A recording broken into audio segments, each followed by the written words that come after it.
Hi everyone, this is Philip from Clutch Entertainment today. Today we have Father Tim Foley. He's a priest, and we're doing what it means to be a Catholic priest. And some of you may wonder, what is a Catholic priest? What does it mean to be a priest? And so today we have Father Tim here to discuss this, and he's a retired Catholic priest at St. Monica's Catholic Church in St. Louis. And Father Tim was also born and raised in St. Louis area. He's been a priest for 57 years. Have anything to add to that? No, that's it. Gotcha. So the first question I have for Father Tim to explain about being a priest is, what kind of training or degree does it take? Well, priests are trained in seminaries, that's what they're called, special places to prepare a person for Catholic priesthood. I started right in high school. You can't do that anymore, but there's 4 years high school, then 4 years college, and then there's 4 more years after that, more specialized training. So after that would be ordination. You can be ordained a deacon a year before you're ordained a priest. So the order is like a deacon and then a priest? Yes. Kind of thing? Okay. Yeah. That's it. Is there any restrictions for like the deacons, like before becoming a priest? Like can like say they just wanted to be a deacon instead? Well, the seminary training is to gear you for priesthood. We have a whole special training for deacons who are called permanent deacons, and their training is not as long or as intense because most of them are working, have a family. So gotta watch the time. Right, makes sense. So our second section here, question we have is, what does a parish community or ministry look like for a priest in general? Well, we're talking about diocesan priests now because there's religious order priests and they're subject to their authority, the head of their community. But for me, it's the Archbishop of St. Louis who assigns. I've been at 12 different places in my 57 years.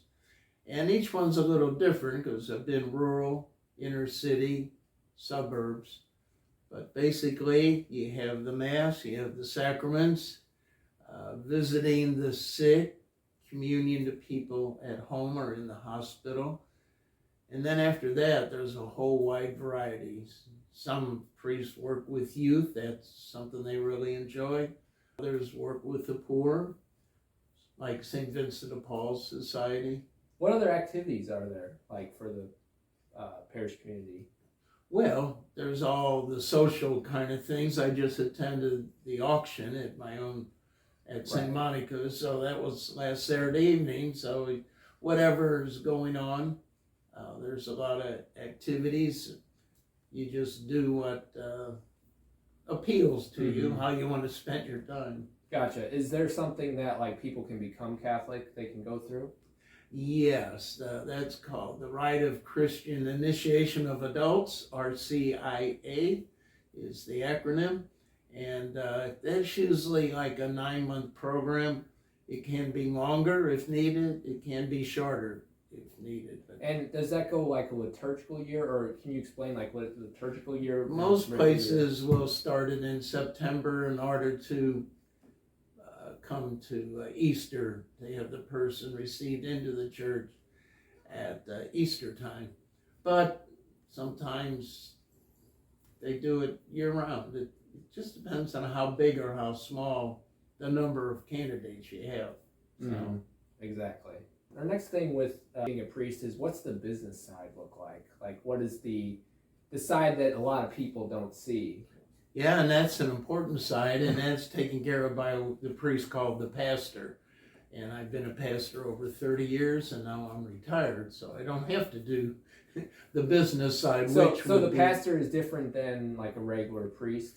He's a priest who has the responsibility for the whole parish. So that would be the finances, got to pay the bills. That would be hiring and firing people. So he's like the CEO of the church, basically. Of the local parish, sure. And Gotcha. yeah. Gotcha. Is there like parish meetings or like? There's a lot of parish meetings, and most priests, they'll say, I don't like those meetings, but some are quite good. I still go to the liturgy committee meeting, planning the worship for the parish, because I like it.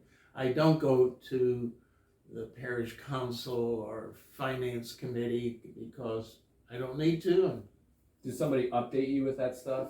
yeah, usually there's minutes that you get. Web, like people publish those things pretty quickly. About like, do you have to schedule like sacraments with people or masses? Like, say somebody wants a funeral, or say someone wants like a sacrament. Well, funeral is a good mention because you never know, and so that's always, ad hoc. You got to be ready. Sometimes, well, it's not going to be for a week or so. The virus really changed that. Yeah, but sometimes it's like, in 3 days. So, and there's more to it than just the mass. You got the visitation at the funeral home if they have that. You meet with the family or who's ever responsible for burying their loved one. You meet with them beforehand, try to be personal. What do they expect? What do they want? Get a little sense of it can be quite different. Right. And what about like hospital calls? Like, do people call you in the middle of the night sometimes, or? They used to, because we would do the anointing of the sick, or called extreme-unction back then. But now, yes, they do have to call because the HIPAA regulations, the hospital can't tell us that a parishioner's in. The parishioner has to, or the family. We're going to do or talk about some things that priests do outside of ministry within the parish. So can you explain some things that priests do outside like the parish life? Sure. We're all responsible for our own health, so you have to get to the doctor. I went to the... So you don't have anybody who takes you there? If you need a ride, usually people in the parish, but no, you go by yourself. As long as you're healthy, you make appointments with the doctors and so forth. Try to stay physically fit, so there's exercise. A lot of the priests belong to fitness clubs or play tennis or golf or some activity like that. That's all encouraged to keep you mentally, spiritually, and physically fit. So the spiritual part, priest has his prayer life. So pray the liturgy of the hours, and then beyond that, it's up to the person. Some do Bible studies. I do adoration in the church for an hour. I do that every day. That's my own choice. So, gotcha. It's a wide variety. Do you like ever like go to people's houses for fun or visit like family a lot, or do you not get to see your family much? Well, parishioners need to invite, and depends on the parish culture. But yeah, I just recently had supper with a parish family, and they invited some of their friends. So it was a nice evening meal and visiting. I keep up with my family. In fact, I'm going on vacation to visit my sister-in-law in South Bend, Indiana. So you do get to see your family a lot. Oh, yeah. Yeah. Because we live where we work. Right. So that's a problem. You're available. That's the good side. But the downside is you're always available. I mean, people know where you live, where you work. Yeah. So you gotta get away, day off, and everybody needs a breath of fresh air. Vacation and retreats. It's only human, right? Yeah. Right. Now we're down to the extra questions with Father Tim here. These are like some fun questions here we got for him. The question is, can a priest own property? Well, that distinction between a religious order priest, they don't own the property, they share it as a community. Diocesan priests own property. My car is my responsibility, and I have to drive to the hospital or to wherever it is. So gotcha. I have to pay for that and keep it gassed up. So what about priests? Can they eat whatever they want, or is there any restrictions? Eat or drink? No more restrictions than the normal Catholic person, the fast days and so forth. Gotcha. Usually your doctor kind of is saying, hey, watch your fat intake or watch your sugar. So you can have a little wine on the weekend, right? Oh, yeah. That's good. So what about a priest having like female friends? Is that okay? and encourage, so you have a well-balanced life. So I have male friends, female friends, married friends. I'm in a prayer group, once a month gathering, and that's a mix of religious sisters and lay people. So you have to be basically chaste from like relationship love, right? Yeah, yeah. It can Celibacy is a requirement both for the religious order priests and diocesan priests. Yeah. So okay. So is it true that there is a shortage of priests currently? Well, in the United States and Europe, yeah, very true. That's why we're having in St. Louis this All Things New, where we're going to reduce the number of our parishes quite substantially, because we're not going to have the priests available. For example, when I was ordained 57 years ago, there were 26 of us. This past year, we ordained 2. So, and that's a consistent pattern, the decline in numbers. So, hopefully we got better quality. We'll see.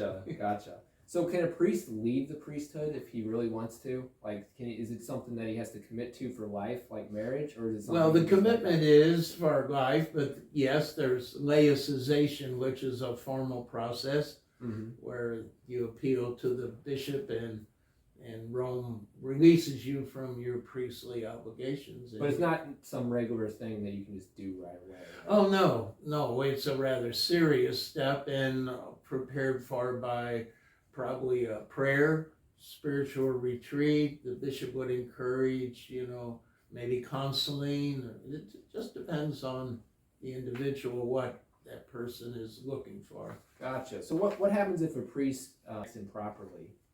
Well, that's called a sin. He has to go to confession.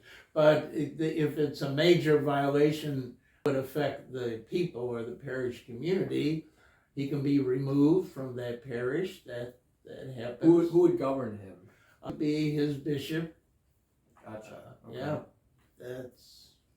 there's always that accountability present. Yeah. Gotcha. What about priests getting paid? Do they get paid like a salary, just like any other job? Yes, because I said I have to supply a car and etc. and vacation money. So yeah, the diocese sets that scale. They also provide us health insurance and retirement. So those are things that really. Do you get your food paid for too, and like bills? Yes. Yeah. Okay. If you're at a parish, at a rectory, you. That's awesome. Eat the food. Yep. Yeah. Kind of gives you everything you need, but you're not supposed to like be really greedy and get all kinds of money. Well, greed, Jesus spoke against it quite often. So right. Yeah, you're not. Right. But some priests have money from their family, and they inherit along with their brothers and sisters whatever the parents leave them, and some have lots of money. And do they end up just most of the time giving it away? Like something? A lot of priests are privately very generous and support different charities of their own choice. Yeah. Oh, okay. Well, that's a lot of fun. Yeah. So overall, it seems like a priest is a pretty good deep vocation for anybody who's. Well, it's a call. Yeah, a vocation means a call. It's a call from God that the person is given that gift or that call, and then has to respond. And yeah, that's what the seminary is for, that discernment process. And it's not bad to test out the call.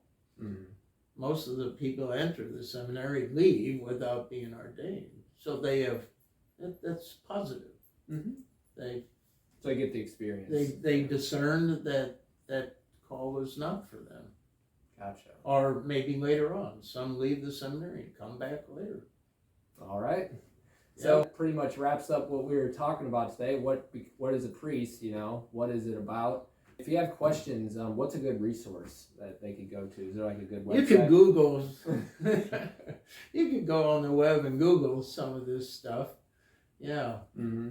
Gotcha. I'm sure like some of the archdiocesan websites have that too. Yes, and you can read the St. Louis Review or different Catholic magazines. Yeah. Gotcha. Do you have anything else you want to add, Father Tim? No, just that this has been fun. Yeah. Thanks. Thank you everyone for checking out my channel, Clutch Entertainment. This is Father Tim and this is Philip. Hope to see you next week. If you can like and subscribe, that'll be great. So have a great day. Bye.